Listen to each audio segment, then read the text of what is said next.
Hey guys, welcome back to the general business organisation की unit 1। हम इस video में कंटिन्यू करेंगे। इससे पहले वाले पार्ट में हमने जाना इकोनॉमिक और नॉन इकोनॉमिक एक्टिविटीज के बारे में, दोनों में डिफरेंस हमने जाना था। और हमने जाना टाइप्स ऑफ इकोनॉमिक एक्टिविटीज में, जिसमें हमने बिजनेस, प्रोफेशन और एम्प्लॉयमेंट का मीनिंग जाना, साथ में तीनों के डिफरेंस भी हमने कवर किए थे। तो ये तो बात रही इससे पहले वाले पार्ट की। उम्मीद करता हूँ वो पार्ट आपने देखा होगा। अगर आपने वो पार्ट नहीं देखा तो प्लेलिस्ट बनी हुई है बिजनेस ऑर्गेनाइजेशन की, वहां से जाके आप उसको देख सकते हैं। अब बात करते हैं इस वीडियो में हम क्या कवर करेंगे। तो इस वीडियो का जो हमारा टॉपिक रहने वाला है वो है द कॉन्सेप्ट ऑफ बिजनेस। काफी ज्यादा इंपॉर्टेंट टॉपिक है और काफी ज्यादा बड़ा सा ये टॉपिक है। सीधा सीधा क्वेश्चन यहाँ से आपको देखने को मिलेगा आपके एग्जाम में, जो कि 10 to 15 मार्क्स कैरी कर रहा होगा। ठीक है, क्वेश्चन आपसे पूछेंगे कि कॉन्सेप्ट ऑफ बिजनेस से आप क्या समझते हैं, और वो तीनों ही कॉन्सेप्ट जो भी होते हैं बिजनेस के उनको आप एक्सप्लेन करो। राइट, तो एक लेंदी टॉपिक है और काफी ज्यादा मार्क्स में आने के चांसेस है। तो अच्छे से इसको आप ध्यान से पढ़ेंगे, समझेंगे और अपने खुद के नोट्स बनाते हुए चलेंगे। तो जल्दी से पेन और कॉपी लेके बैठ जाओ, खुद के नोट्स बनाना शुरू कर दो। जैसे कि मैं आपसे हमेशा कहता हूं, पढ़ना और समझना शुरू करते हैं इस टॉपिक को, जिसका नाम है द कॉन्सेप्ट ऑफ बिजनेस। ठीक है, अब एक यहाँ पर टर्म आई है कॉन्सेप्ट। पहले तो आप ये जानो कि कॉन्सेप्ट होता क्या है। तो कॉन्सेप्ट बेसिकली एक आइडिया होता है। ठीक है, किसी भी चीज को लेकर एक समझ होती है, वो कॉन्सेप्ट होता है। ठीक है, जैसे मैथ्स के काफी सारे कॉन्सेप्ट होते हैं।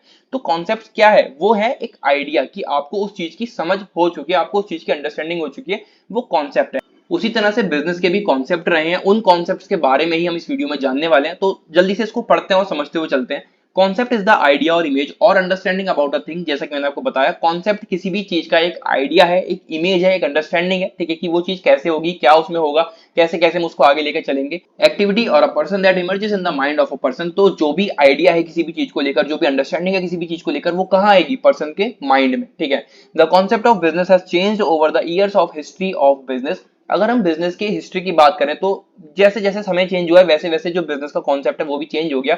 एक समय में बिजनेस को कुछ और समझा जाता था, किसी और तरीके से वो बिजनेस चलता था।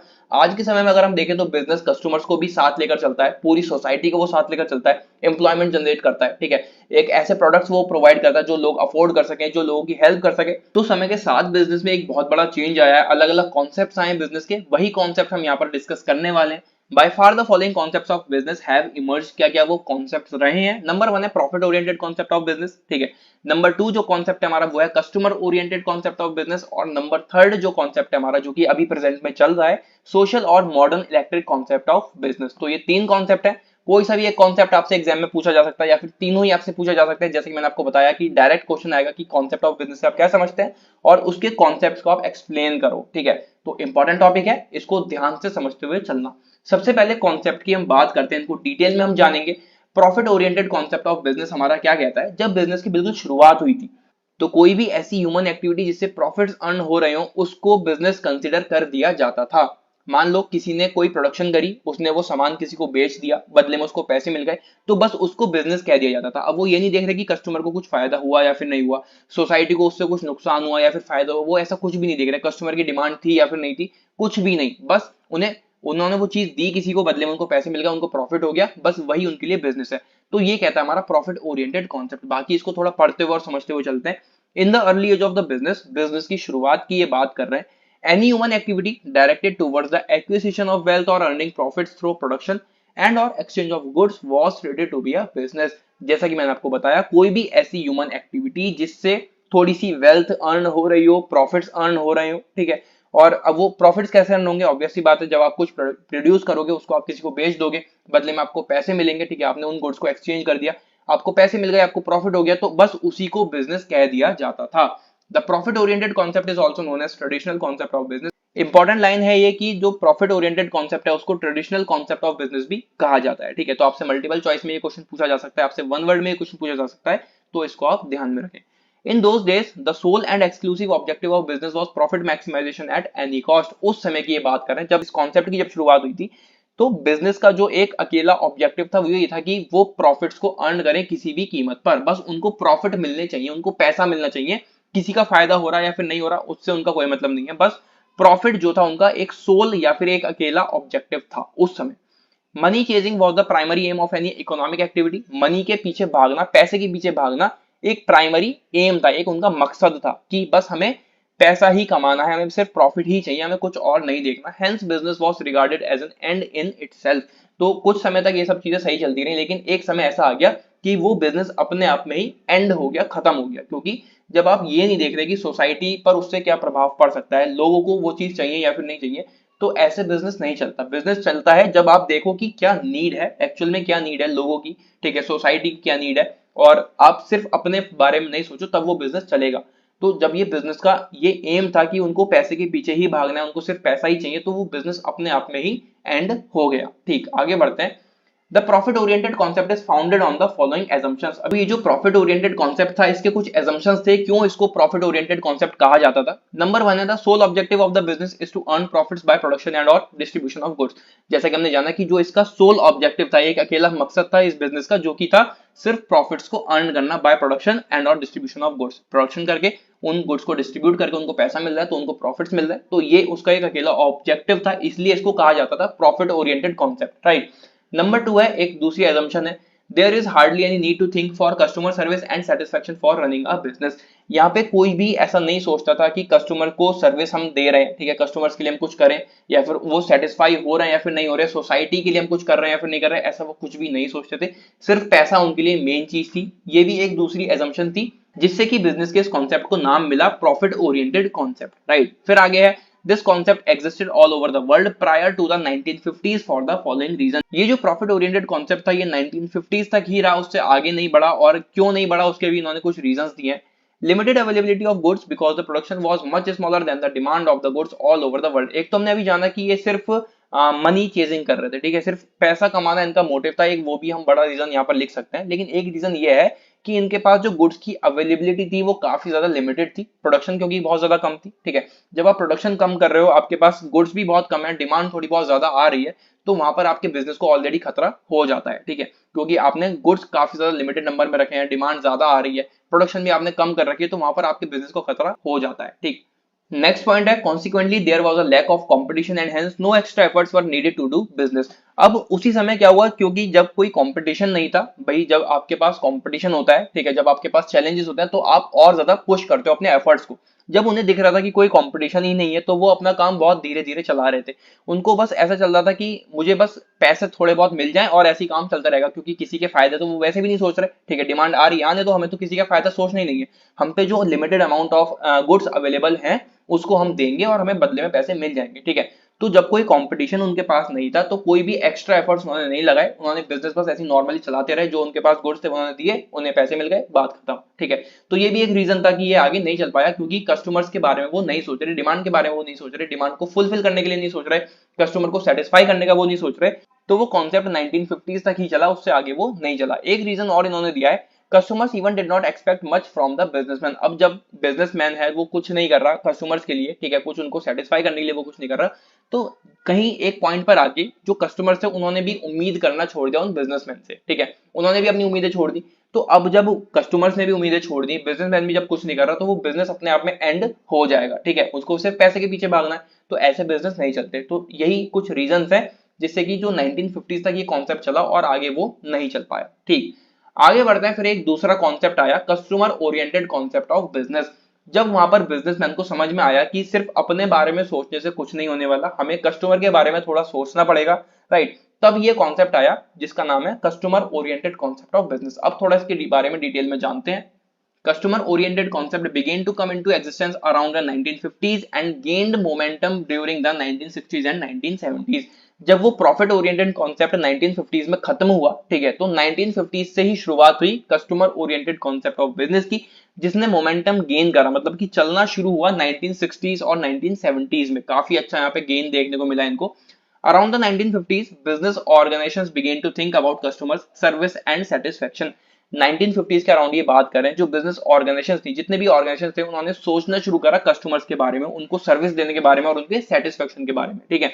अब ये प्रॉफिट के बारे में नहीं सोच रहे, सिर्फ प्रॉफिट के बारे में नहीं सोच रहे, जो कि पहले वाले कॉन्सेप्ट में सोचा जाता था कि सिर्फ पैसे के पीछे उन्हें भागना है। लेकिन इस बार क्या हो रहा है, कस्टमर्स के बारे में भी वो सोचने लग गए, ठीक है, तो इसलिए इसको नाम दिया customer oriented concept of business. आगे है, during the 1960s and 1970s, more importance was attached to customer service and satisfaction। 1960s और 1970s में और भी ज्यादा इंपॉर्टेंस दी गई, और भी ज्यादा एक तरह से कस्टमर सर्विस प्रोवाइड की गई, उनके सेटिस्फेक्शन की तरफ ध्यान दिया गया। Then business organization began to think that business should earn profits through service and satisfaction of the customers। तो तब जाकर बिजनेस को समझ में आया, जितने भी बिजनेस ऑर्गेनाइजेशन थी, जितने भी बिजनेसमैन थे, उनको ये समझ में आ गई चीज कि अगर हमें चलना है इस मार्केट में, अगर हमें चलते रहना है, तो हमें साथ में काम करना पड़ेगा। कौन कौन होंगे वो? एक तो बिजनेस और जो कस्टमर्स हैं उनके बारे में सोचते हुए आगे चलना पड़ेगा, उनको सर्विस देनी पड़ेगी, उनको सेटिस्फाई करना पड़ेगा, उनकी डिमांड को फुलफिल करना पड़ेगा, तभी हम एग्जिस्ट कर सकते हैं इस जगह पर। तो इस तरह से कस्टमर ओरिएंटेड कॉन्सेप्ट एग्जिस्टेंस में आया और उसने धीरे धीरे मोमेंटम गेन किया। राइट, आगे बढ़ते हैं। The customer oriented concept is founded on the following assumptions. अब कुछ एजम्पशंस हैं जिनके बेसिस पर इस कॉन्सेप्ट को कस्टमर ओरिएंटेड कॉन्सेप्ट कहा गया। नंबर 1 है business organization should produce and provide the goods services that are needed by the customer। सबसे पहली चीज उन्होंने ये देखी कि जो अब ये बिजनेस है ये गुड्स और सर्विसेज प्रोवाइड कर रहे हैं जिनकी नीड वाकई में कस्टमर्स को है। ठीक है, अब जब कस्टमर्स की नीड के अकॉर्डिंग ये काम कर रहे हैं तो ऑब्वियसली ये कस्टमर्स को ध्यान में रख रहे हैं। ठीक है, इसलिए एक रीजन ये भी है कि इसको कस्टमर ओरिएंटेड कॉन्सेप्ट कहा गया। नंबर 2 पॉइंट है the products and services provided by the business should satisfy the needs of the customer.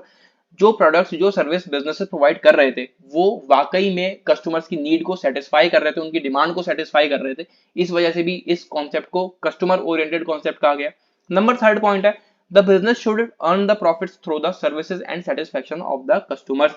अब जो बिजनेस प्रॉफिट अर्न कर रहा है वो इसलिए नहीं कर रहा कि बस मुझे अपना सामान निकालना, बदले में मुझे पैसे चाहिए। अब वो क्या कर रहा है, वो पैसे तो ले रहा है, उसे प्रॉफिट्स भी हो रहे हैं, लेकिन वो दिमाग में ये रखते हुए चल रहा है कि मुझे जो कस्टमर्स हैं उनको सर्विसेज देनी है, उनको सेटिस्फाई करना है, उसके बाद मुझे प्रॉफिट्स चाहिए। ठीक है, तो इन सब चीजों के एजम्पशंस पर इस कॉन्सेप्ट को नाम दिया गया कस्टमर ओरिएंटेड कॉन्सेप्ट। आगे बढ़ते हैं। The concept emerge due to the following reasons. अभी जो कॉन्सेप्ट था हमारा कस्टमर ओरिएंटेड कॉन्सेप्ट, ये और ज्यादा उभर के आया। उसके क्या रीजंस थे? नंबर 1 है production of goods and services increased substantially. अब क्योंकि जो कस्टमर्स थे वो डिमांड कर रहे थे तो ये जो प्रोडक्शन थी इनके गुड्स की वो और ज्यादा बढ़ गई। ठीक है, और ज्यादा इंक्रीज हो गई। Number 2 many substitute product services came in the market. उसके सब्स्टिट्यूट्स भी मार्केट में आने शुरू हो गए। सब्स्टिट्यूट्स यानी कि ऐसा प्रोडक्ट जो एक दूसरे प्रोडक्ट की जगह ले सके। ठीक है, जैसे कि चाय और कॉफी। अगर मुझे चाय नहीं मिल रही तो मैं कॉफी से काम चला लूंगा, अगर मुझे कोल्ड ड्रिंक नहीं मिल रही तो मैं जूस पी लूंगा। ठीक है, तो वो दोनों चीजें एक दूसरे के सब्स्टिट्यूट्स हैं। राइट, तो जब बिजनेस को देखा कि उनके सब्स्टिट्यूट प्रोडक्ट्स भी मार्केट में आने लग गए, उनके जो सब्स्टिट्यूट सर्विस है वो भी मार्केट में आने लग गई, तो उन्होंने अपने एफर्ट्स को और ज्यादा पुश करना शुरू कर दिया। उनकी जो प्रोडक्शन वगैरह थी वो तो बढ़ ही चुकी थी। ठीक है, नंबर 3 एक रीजन है customer expectations begin to grow more and more due to customer movements.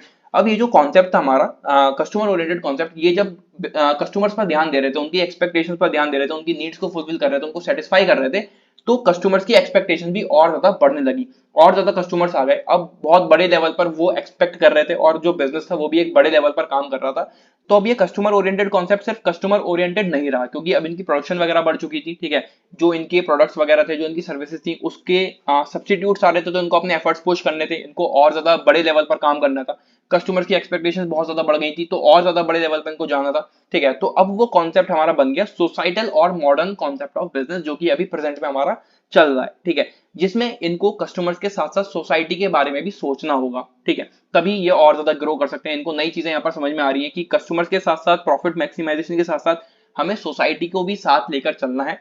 तो ये कॉन्सेप्ट आया हमारा सोसाइटल और मॉडर्न कॉन्सेप्ट ऑफ बिजनेस। इसको थोड़ा डिटेल में पढ़ते हैं और समझते हुए चलते हैं। ड्यूरिंग द 1980s, अब इसकी शुरुआत हुई 1980s से, societal concept of business began to emerge. ये जो मॉडर्न कॉन्सेप्ट था ये उभरना शुरू हुआ। People began to criticise the customer oriented concept of business. लोगों ने कुछ बुरा बुरा कहना शुरू कर दिया उस कस्टमर ओरिएंटेड कॉन्सेप्ट को। ठीक है, it was alleged that the customer oriented concept laid emphasis only on profit through satisfaction of the customers but neglect the social responsibility of business. अब एक और प्रॉब्लम आ गई कि बिजनेस तो अपनी तरफ से पुश कर ही रहा था, लेकिन साथ में लोगों ने भी काफी सारी चीजें कही कि बिजनेस को उन्होंने बुरा कहना शुरू कर दिया कि आप सिर्फ लोगों को सेटिस्फाई कर रहे हो। ठीक है, आप सिर्फ कस्टमर्स की नीड्स को देख रहे हो, उनको सेटिस्फाई कर रहे हो और प्रॉफिट्स अर्न कर रहे हो। आप जो सोसाइटी है उसको नेग्लेक्ट कर रहे हो, उसको आप बिल्कुल इग्नोर कर रहे हो, सोसाइटी पे आप ध्यान नहीं दे रहे हो। तो अब जब बिजनेस इतना ग्रो कर चुका था, इतना प्रॉफिट ओरिएंटेड कॉन्सेप्ट से वो कस्टमर ओरिएंटेड कॉन्सेप्ट हुआ, उसको काफी सारी चीजें समझ में आई कि साथ मिलकर जब हम चलेंगे तभी कुछ अच्छा हो सकता है, ये बिजनेस और ज्यादा ग्रो कर सकता है। फिर जब लोगों ने भी कहा कि आपको सोसाइटी को भी साथ में लेके चलना है, सिर्फ कस्टमर्स को सेटिस्फाई करके आप अपने प्रॉफिट्स अर्न कर रहे हो, इससे काम नहीं चलेगा, तो बिजनेस ने एक नई चीजें ये सोची कि हम सोसाइटी को भी साथ लेकर चलेंगे। ठीक है, तब वो हमारा कॉन्सेप्ट रहा मॉडर्न कॉन्सेप्ट ऑफ बिजनेस। ठीक है, the modern concept of business considers a business enterprise as a social and economic institution. अभी जो मॉडर्न कॉन्सेप्ट ऑफ बिजनेस है इसने बिजनेस को कंसिडर किया as a social and economic institution, मतलब कि अब ये पूरी सोसाइटी को साथ लेकर चलेगा, पूरे सोसाइटी के लिए कुछ ना कुछ करेगा। अब ये सिर्फ ऐसा बिजनेस नहीं है जो सिर्फ कस्टमर्स पर ध्यान दे रहा है या फिर प्रॉफिट्स पर ध्यान दे रहा है। अब ये एक ऐसा बिजनेस बन चुका है जो पूरे सोसाइटी को साथ लेकर चलेगा, एक इकोनॉमिक इंस्टीट्यूशन उसको कंसिडर उन्होंने कर दिया। ठीक है, human welfare and public good are considered very important according to the modern concept. Modern concept क्या कहता है, हमारा जो ह्यूमन वेलफेयर है, ठीक है, जो लोगों की ग्रोथ है वो काफी ज्यादा इंपॉर्टेंट है। पब्लिक जो भी है, अब वो सिर्फ कस्टमर नहीं, अब पूरी पब्लिक के लिए उनको सब चीजें करनी है, सारी चीजें जो प्रोवाइड वो कर सकते हैं वो करना है। अफोर्डेबल गुड्स वो प्रोवाइड करेंगे, अच्छी क्वालिटी के गुड्स वो प्रोवाइड करेंगे, एम्प्लॉयमेंट अपॉर्चुनिटीज वो प्रोवाइड करेंगे। तो मॉडर्न कॉन्सेप्ट में काफी वाइड लेवल पर ये सब चीजें होने लगी। ठीक, आगे हमारा in brief the modern electric concept of business consist of the following three aspects. अब इसके तीन पहलू थे, ठीक है, वो क्या कहते हैं, business organisation should find out the needs, wants and interest of their customers. अब मॉडर्न कॉन्सेप्ट में बिजनेस को ढूंढना है, ठीक है, अब कस्टमर्स उनके पास खुद नहीं आएंगे कि हमारी ये नीड है या फिर हमारी ये डिमांड है। अब बिजनेस को खुद ये चीज ढूंढनी है कि जो उनकी पूरी पब्लिक है उसकी क्या नीड्स है, ठीक है, क्या उनके इंटरेस्ट है, क्या उनको चाहिए, ठीक है। तो यहाँ पर एक नया चेंज आया, ठीक है, कस्टमर्स पहले खुद आ रहे थे बिजनेस के पास, फिर वो उनकी नीड्स को पूरा कर रहे थे, उनको सेटिस्फाई कर रहे थे, लेकिन अब बिजनेस खुद जाएगा, उनकी नीड्स के बारे में पता लगाएगा, ठीक है, उनको क्या चाहिए, उनका क्या इंटरेस्ट है, वो सब चीजें वो जानेगा, तब उनको वो प्रोवाइड करेगा अच्छी क्वालिटी और अफोर्डेबल प्राइस में गुड्स, ठीक है। Satisfaction of customers needs and wants by providing goods and services. जो भी कस्टमर्स है बड़े लेवल पर, सिर्फ कुछ एक दो कस्टमर नहीं या फिर 10-20 कस्टमर नहीं, अब एक पूरी पब्लिक जो भी उनके आसपास लोग हैं उन सबकी नीड्स को जान के उनको गुड्स और सर्विसेज प्रोवाइड करेगा। Improving the standard of living and quality of life of the members of the society. अब वो सोसाइटी के लिए भी कुछ करेगा क्योंकि मॉडर्न कॉन्सेप्ट है, ठीक है, तो ये भी इसका एक पहलू है, एक एस्पेक्ट है। उनका जो स्टैंडर्ड ऑफ लिविंग है वो कैसे अच्छा कर सकता है एक बिजनेस, उनको एम्प्लॉयमेंट अपॉर्चुनिटी देकर, ठीक है, उनकी क्वालिटी ऑफ लाइफ तभी सुधर सकती है जब उनके पास पैसा होगा। पैसा कब होगा, जब वो बिजनेस उनको कुछ काम देगा। तो बिजनेस उनको काम दिया, ठीक है, और जितने भी सोसाइटी के मेंबर्स हैं उनकी क्वालिटी ऑफ लाइफ काफी ज्यादा एनहेंस कर दी, काफी ज्यादा अच्छी कर दी, उनको अच्छी सर्विसेज प्रोवाइड करके या फिर अच्छी एक एम्प्लॉयमेंट अपॉर्चुनिटीज को प्रोवाइड करके, ठीक है। आगे है the societal concept has emerged on account of the following reasons. अभी जो सोसाइटल कॉन्सेप्ट है इसको नाम मिला सोसाइटल कॉन्सेप्ट का इन कुछ रीजंस की वजह से। नंबर 1 है better legal framework for customers protection. ये कस्टमर प्रोटेक्शन एक्ट भी एक है, ठीक है, जिसमें लीगल एक्शंस लिए जाते हैं अगर कस्टमर्स के साथ कुछ भी बुरा होता है तो, ठीक है। तो ये एक बेटर लीगल फ्रेमवर्क बना, ठीक है, जब उन्होंने पूरी पब्लिक को समझा, पूरी पब्लिक के लिए उन्होंने कुछ किया, कस्टमर्स के लिए कुछ किया, उनकी प्रोटेक्शन के लिए कुछ किया, तो इसको नाम दिया गया सोसाइटल कॉन्सेप्ट, राइट। नंबर 2 है emergence and development of environmentalism and legal framework for environment protection. Same जैसे कस्टमर प्रोटेक्शन के लिए काफी सारी चीजें हुई, उसी तरह से इन्वायरमेंट प्रोटेक्शन के लिए भी नई नई चीजें आई, ठीक है, कि अगर इन्वायरमेंट को कुछ भी नुकसान होगा तो बिजनेस को वो लॉस बियर करना पड़ेगा या फिर उसको ठीक करना पड़ेगा। इन्वायरमेंट को नुकसान नहीं पहुंचाएगा वो कोई भी बिजनेस, फायदे के लिए वो कुछ कर सकता है, ठीक है, डोनेशन वगैरह वो देगा, कुछ नया स्कूल वगैरह उसने खुलवा दिया, हॉस्पिटल उसने खुलवा दिया, बिजनेस वो सब चीजें करेगा, ठीक है, लेकिन कुछ भी नुकसान वो नहीं पहुंचाएगा। तो वहां पर भी लीगल कह सकते हैं हम लीगल फ्रेमवर्क तैयार हुआ, ठीक। उसके बाद है प्रोफेशनलाइजेशन ऑफ बिजनेस मैनेजमेंट। जो बिजनेस सिर्फ नॉर्मल लोग कर रहे थे कि हम 10-20 लोग बैठ के 2-4 लोग बैठ के हम बिजनेस कर रहे हैं, अब उसको भी प्रोफेशनलाइज कर दिया, तो वो भी एक काफी ज्यादा अच्छी चीज रही। उसके बाद है number 4 adoption of the concept of social responsibility of business. इन्होंने एक नई चीज अडॉप्ट करी जो कि थी सोशल रेस्पॉन्सिबिलिटी बिजनेस की। जैसे कि मैंने आपको बताया कि वो स्कूल्स वगैरह बनवा सकते हैं, उनको वो डोनेट कर सकते हैं, या फिर कोई हॉस्पिटल में वो कुछ ऐसा डोनेशन वगैरह कर रहे हैं, चैरिटी कर रहे हैं, तो वो सब चीजें भी उनको ध्यान में रखनी थी, ठीक है। तो इन सब रीजंस की वजह से वो सोसाइटल कॉन्सेप्ट बना। फिर एक और है development of eco friendly technology and products. Eco friendly यानी कि ऐसी प्रोडक्ट्स या फिर ऐसी टेक्नोलॉजी जो किसी भी तरीके से इन्वायरमेंट को हार्म ना पहुंचाए, नुकसान ना पहुंचाए, और साथ में कस्टमर्स को भी किसी भी तरह का कोई भी नुकसान ना पहुंचाए, ठीक है। तो इन सब रीजंस की वजह से इस कॉन्सेप्ट को नाम दिया गया सोसाइटल या फिर मॉडर्न कॉन्सेप्ट ऑफ बिजनेस, क्योंकि यहाँ पर कस्टमर्स के लिए उनके प्रोडक्शन के लिए काम हो रहा है, ठीक है, एनवायरमेंट की प्रोडक्शन के लिए काम हो रहा है, जो कि अल्टीमेटली एक पूरी सोसाइटी में ही आ रहा है, ठीक है। बिजनेस को प्रोफेशनलाइज कर दिया गया, ठीक, उसमें ऐसी सोशल रेस्पॉन्सिबिलिटीज अडॉप्ट करी गई जो पूरी सोसाइटी के लिए कुछ करेंगी, ठीक है। इको फ्रेंडली अगर वो कुछ कर रहा है तो वो भी इन्वायरमेंट के फायदे के लिए है, लोगों के फायदे के लिए है। तो एक तरह से ये जितने भी काम इसमें हो रहे थे, इस कॉन्सेप्ट में हो रहे थे, वो सोसाइटी के लिए हो रहे थे, इसलिए इस कॉन्सेप्ट को नाम दिया गया सोसाइटल या फिर मॉडर्न कॉन्सेप्ट ऑफ बिजनेस, ठीक है। तो ये था हमारा पूरा टॉपिक जो कि था हमारा कॉन्सेप्ट ऑफ बिजनेस। 3 कॉन्सेप्ट हमने इसमें जाने, प्रॉफिट ओरिएंटेड कॉन्सेप्ट, सोसाइटल या फिर मॉडर्न कॉन्सेप्ट, और एक कस्टमर ओरिएंटेड कॉन्सेप्ट। जैसा कि मैंने आपको बताया कि टॉपिक काफी ज्यादा इंपॉर्टेंट है, सीधा सीधा टॉपिक आपसे पूछा जा सकता है, सारे कॉन्सेप्ट्स आपसे एक बारे में पूछ सकते हैं, या फिर अलग अलग कॉन्सेप्ट भी आपसे ये पूछ सकते हैं कि profit oriented concept of business को आप एक्सप्लेन करो, या फिर कस्टमर ओरिएंटेड कॉन्सेप्ट को आप एक्सप्लेन करो, ठीक है। अलग अलग भी आपसे पूछ सकते हैं और तीनों एक साथ भी आपसे पूछ सकते हैं। तो ये था हमारा topic the concept of business. इस वीडियो में बस इतना ही। इसी तरह से आगे के टॉपिक्स हम आने वाली वीडियोस में कवर करेंगे। आने वाली वीडियोस के लिए चैनल को सब्सक्राइब करें। मिलते हैं अगली वीडियो में। Till then take care and bye bye. और हाँ, टेलीग्राम चैनल अगर आपने ज्वाइन नहीं करा तो उसको जाके ज्वाइन कर लो, डिस्क्रिप्शन में लिंक है, वहां पर नोट्स आपको बिल्कुल फ्री में अवेलेबल हो जाएंगे।